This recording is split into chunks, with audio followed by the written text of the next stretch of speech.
What is going on, people inside that internet machine? Welcome to this episode of Odds and Ends. The PlayStation 3 is one of my favorite consoles to collect for, and today I'm going to show you 5 games that I think you need to get before they're gone.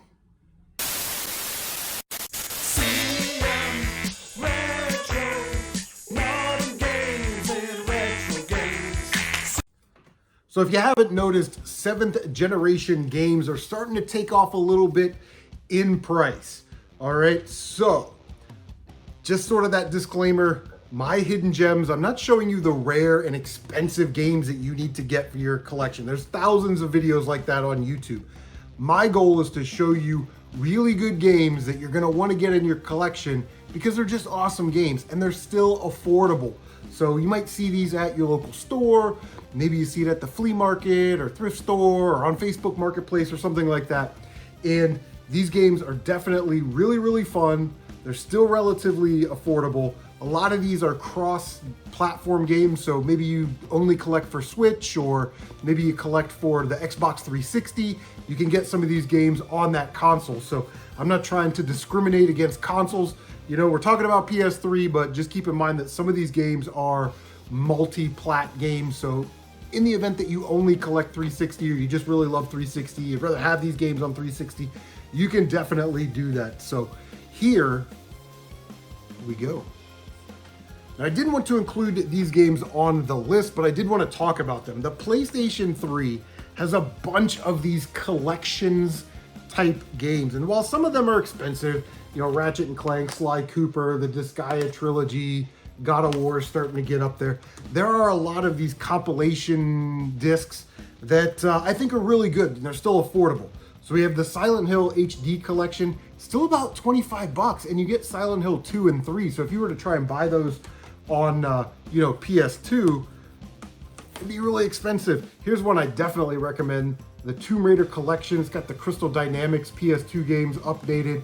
Tomb Raider Anniversary is one of my favorite games of all time, but you know, there's Jak and Daxter, Zone of the Enders, Devil May Cry, Ico, Shadow of the Colossus. You know, I'm definitely missing some, like the Action Triple Pack, but keep an eye out for those games because you do get a lot of value in those games. And if you don't collect PS2 or you don't have a PS2, you can get some of those PS2 games and play them on your PlayStation 3.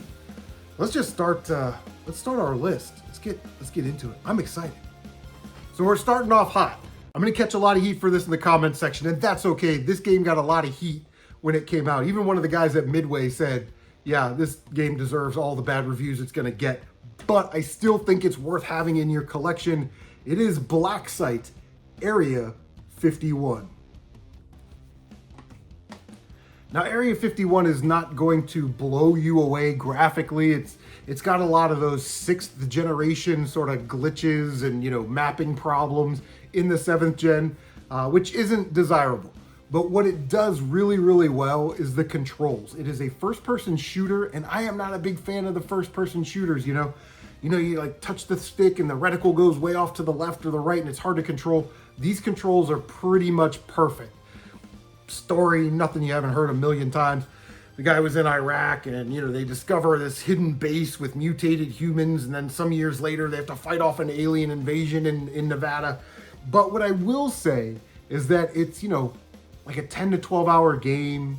It's got 6 chapters. They try and switch it up with some driving stages and some on rail, like you're shooting out of the helicopter type stages. The bosses come popping out of the ground.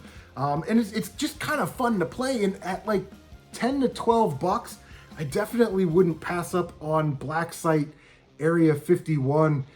It's super generic first-person shooter, I know, and it's, you know, doesn't really look great, but I tell you what, it plays great. It's nice, short, and it's cheap, so I think it fits the mold of that hidden gem.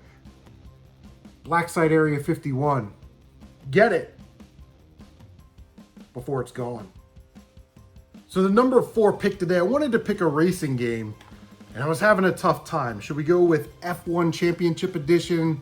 About a $10 game. It's a Sony exclusive. It's the last F1 game before Codemasters got the license. Really fun to play, even if you don't know anything about Formula One. You can kind of dummy it down and, you know, reduce the damage that your car takes, and you know, auto brake. It's got a line on the track that tells you when to make the turns. But it is a PlayStation exclusive. Couldn't go with that one. Then my next selection was Need for Speed The Run. This is more of an action story-driven game played with race cars. You can see it looks absolutely beautiful. Again, another $10 game. But I didn't pick either of these.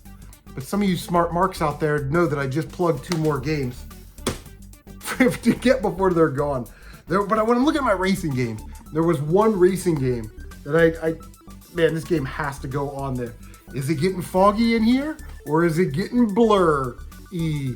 Blur on the PlayStation 3. Are you kidding me? This game gets compared to Mario Kart meets Need for Speed, which is a pretty fair comparison. There's like 55 licensed cars, real life locations. It's real arcade, looks beautiful, sounds beautiful, and you can like combo the weapons. Like you could take a mine and a shock power up, you can kind of collect them. You can't do that in Mario Kart. You can't combine your power ups in Mario Kart, but you can do that in Blur. It is fun, fast, frantic, arcade racing action. Looks like $1 million. This is definitely a game that I have to go back and finish. I got about halfway through it, but I really love it. So, and then there's also with that game, there's a 4-player split screen multiplayer.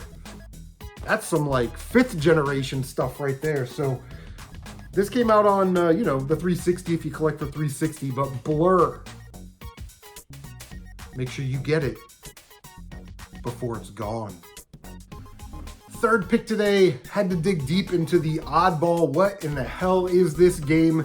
And you can get this pretty much on any console after the 7th generation.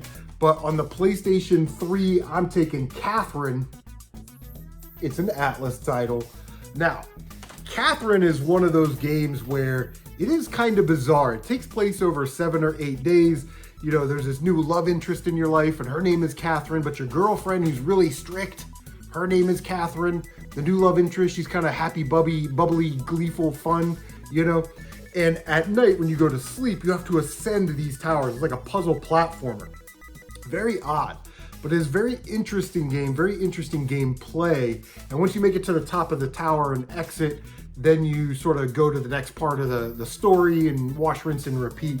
But for an Atlas title on the PlayStation 3, to be able to get it for, $20 or under, it is just very, very unique. I mean, you guys are watching the gameplay footage right now, and some of the puzzles can kind of get pretty hard, but Catherine, I definitely recommend it. Make sure you get it before it's gone. So number 4 on the list today, I am not RPG guy, okay? But when I played Nier Automata on the PS4, I knew that I had to start playing more games in that franchise. And the Nier franchise sort of started on the 7th gen. This is Nier on the PlayStation 3 now. Nier is also a very interesting game. It's like based off of one of the endings from the Drakengard series, but Nier is an action RPG, cross-genre, level grinding, just powerhouse of a game. You play as this guy, you're trying to save your daughter, and what Nier does really, really well is sometimes the game is a hack and slash beat 'em up, sometimes it's a 2D, sometimes it's a spaceship shooter. Like, they just do a really good job of using different genres to tie all the story together. And in addition to that, if that wasn't enough, there's like, it says on the back of the box and I forgot, 30 unique upgradable weapons. So you can collect all these weapons. There's about 10 spells in the game. You can level those up. You level up your character. Again, there's multiple endings. The Nier Automata on PS4 has 26 endings. You know what I mean? You use hours of grinding and hours of gameplay and unlocking the story. And when you play it the second time, the story's a little different. But Nier is around $20. And I don't really hear a lot of people talking about this series or this franchise. I don't know if there's like franchise fatigue and people are tired of talking about it, or people just don't know about it. But Nier Automata, I mean, look at this, the graphics, man. The cinematics, the way the game is presented is just all 10 out of 10 material. I can't wait to really hammer this one home and finish it and get into it a little bit more. But at $20, the content that you're getting, the type of game that you're getting. Highly recommend Nier. Make sure that you get it before it's gone. All right, so my number one today is one of my favorite PlayStation 3 games of all time. I got this game early on when I started collecting for PlayStation 3 years ago. And I think about it constantly and why they haven't remade it. And there were 2 PC games and we only got this one. Why haven't they made a 2-pack? But it is Alice, The Madness Returns. Now, Alice Madness Returns is sort of an alternative take on the Wonderland story. There's a madness that's taking over and it's consuming Wonderland. It's consuming Alice and all the characters. And you have to fight your way through all the levels and, you know, repel the madness, right? Solve the riddle. But you do that using a variety of weapons, like this automatic Gatling gun. There's like sword weapons and melee weapons. It's at its heart, it's mainly like an action platformer with light puzzle elements, but you just get so immersed in the game. It's just one of those games that's kind of fun to play, you know, like a Deadpool or something. But yeah, Alice Madness Returns. There were 2 PC games and they never got re-released. So in the 7th gen, we only got Madness Returns. Meanwhile, the 8th gen, now we're in the 9th gen, we didn't get a combo pack with any of the other game on it. So I'm kind of thinking that maybe we're kind of done with Alice Madness Returns and you should probably get this one before it's gone because it's still only like $40, $45. And I think that the value of that game far exceeds what it costs because it's so fun to play. The level design is really clever and smart. The NPCs are kind of funny and cheeky, you know, like the Cheshire Cat. But it's just one of those games. It's like, it's just a good time.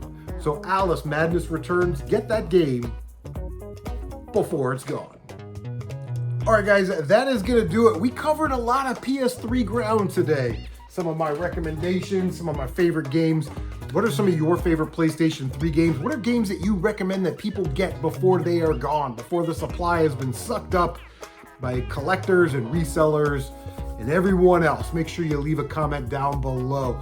Don't forget to like, comment, subscribe, share on social media. Don't forget to bang that notification bell so you can stay up to date on all of your CM Retro gaming goodness. Guys, take care of yourselves, and we will see you on the next. Kick you while you're down. They wanna rise up while you drown. They wanna fill your head with doubt. They're silently scared that you'll figure it out. I'll make it look like I'm losing. Won't bother hiding my bruises.